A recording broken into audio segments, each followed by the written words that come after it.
Hi, this is Gary Goodwin, founder of The Stuck Creative, and welcome. This is a place to come for tips, tools, and techniques for the stuck creative, how to get going, how to keep going, and how to get your projects done at last. If there's one condition or one factor I've seen in so many creatives, it is the thought that we must work alone. Unless you're in the profession of entertainment where you're working with others, most people are thinking it's a solitary journey, and asking for help or looking for others or hanging out with others or being around others is pretty much a foreign sort of concept unless it's in a workshop. Beyond that, we just don't think of it for some reason. But another person can help us get unstuck. Now, I'm not talking about coaches. I'm not talking about a mentor, that sort of thing. I'm talking about something much easier, much more informal, and certainly available to 99.9% of us. There's an idea that's been going around for, I think, just a few years, and it's called accountability partners. Let me jump back in here, clarify a few things in case accountability partnerships are totally new to you. Accountability partnerships are very informal. They're not a working partnership. We're not sharing tasks. We're not sharing money. We're not sharing ideas. We're not sharing things. Even for critiquing. Later on, I'm going to be talking about I wouldn't use accountability partner for critiquing my work. The meaning and the purpose is, and it's not for brainstorming, solutions. If you want, you can add that, but do the important part of the work first, which is the accountability. What I mean by accountability is saying, last week when we talked or exchanged emails or met in person, however you want to do it, I said that I was going to work towards getting such and such done and such studied and certain calls made or something posted. And I'm going to be reporting out informally, not because the partner has some sort of authority over me, but reporting out how did things go. Did I achieve what I wanted to get it done? If not, what were some of the obstacles? What were some of the distractions? So this whole thing is about self-observation. It's about increasing our awareness of how we work, what happens when we're very successful, meaning that we have an intention, we have a goal and we hit it or just miss it a little bit, and what happens when we have an intention but we don't touch it at all for that week. It's self-observation, self-awareness around the topic of working. Again, it's not brainstorming, it's not mentoring, it's not about one partner taking on more responsibilities than the other. The partner that is not talking, not reporting out, I guess has the responsibility of listening, of showing interest, of sharing some self-observations. For instance, if I bring up that I was distracted for some reason, they might report out, yeah, I'm frequently distracted that way. I might have a suggestion, if that's okay, and the way I tackle this distraction in my life is I do such and such. It's not to lord over the other person, not to tell the other person how to do things, but it's a soft, gentle sharing of ideas and being present so that we have someone to report out to, someone we know we have to meet with or share with that will be waiting for word from us, and that keeps us alert. It keeps us a little bit sharper. It keeps us focused on moving forward, of building momentum. It's simple to set up. It's not hard to set up. Step 1, search for a partner. You may not have to go too far off of your normal path to find someone who's willing to partner with you. You can open the door by introducing them to the concept of accountability partners and also saying that you're going to take care of the logistics. They just need to join you. You can look around the workshops you go to, the people you know, any other place where there are other creatives. That's where you can look for your first partner. If you can find a creative who's unassociated, unrelated to what you're working on, that's even better, because you won't default to talking technique or talking this or that within your field. The foundations of the structure are very simple.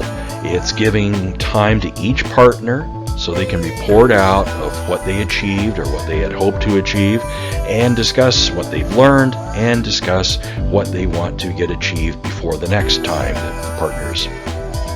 We have so many choices these days as far as communications, and we could use a mixture or we can stick with one.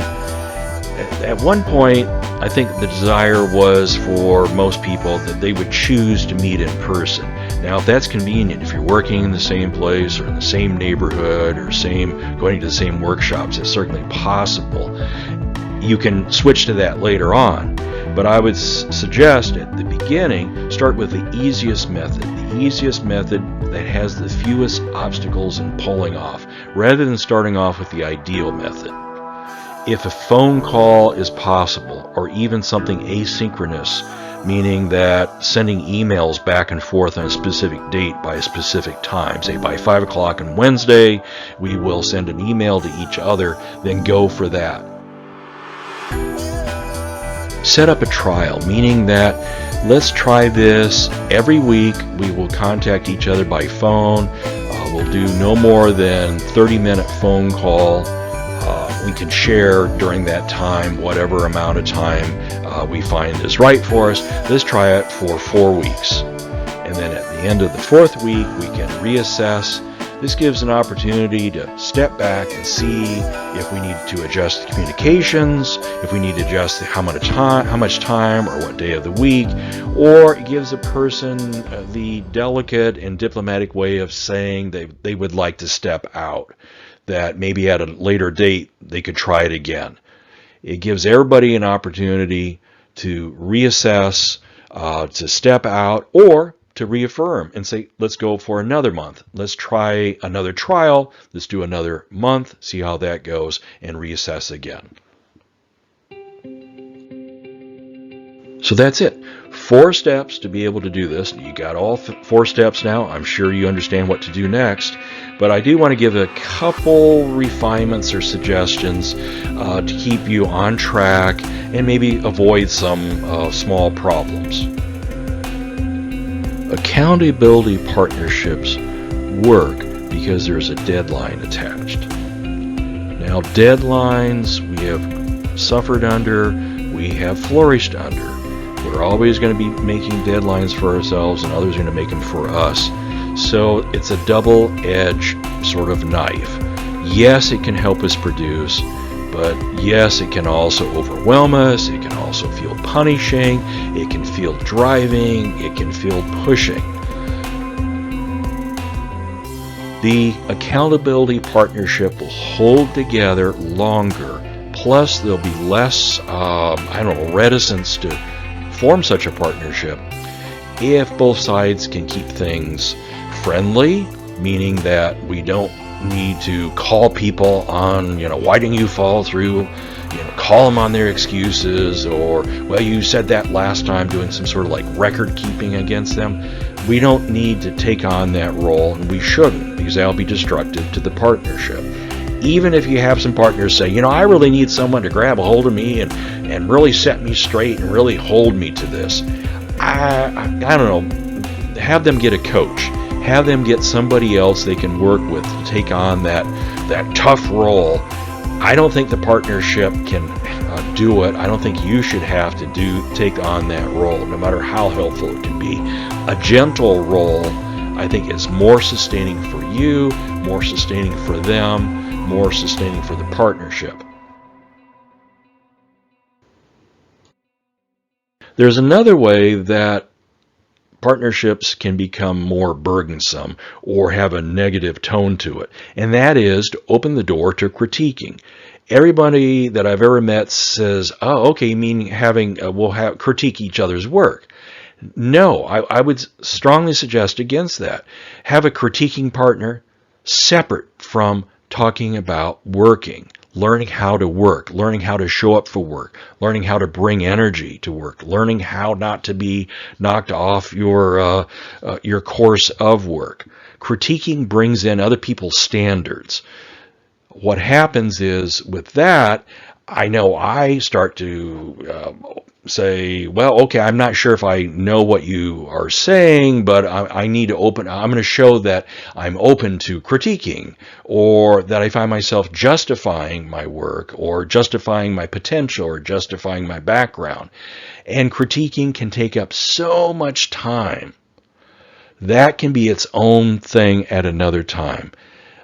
If we can give time to what is the process of working and learning about working through mainly through our own discovery. If our partners want to make a suggestion about working, a gentle suggestion, that's fine, as long as it's not a critique or a demand.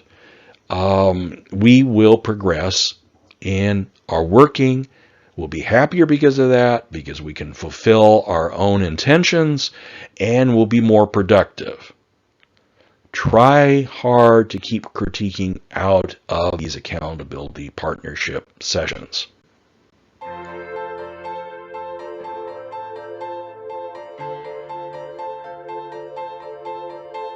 I'm pretty certain that if you open yourself up and go out and find a partner, an accountability partnership will be very valuable to you. It'll be valuable to you both as a tool for productivity, for getting unstuck, but it will also become another form of community of like-minded people in terms of creativity, of people who are seeking to become unstuck, and of getting their work started and getting their work done.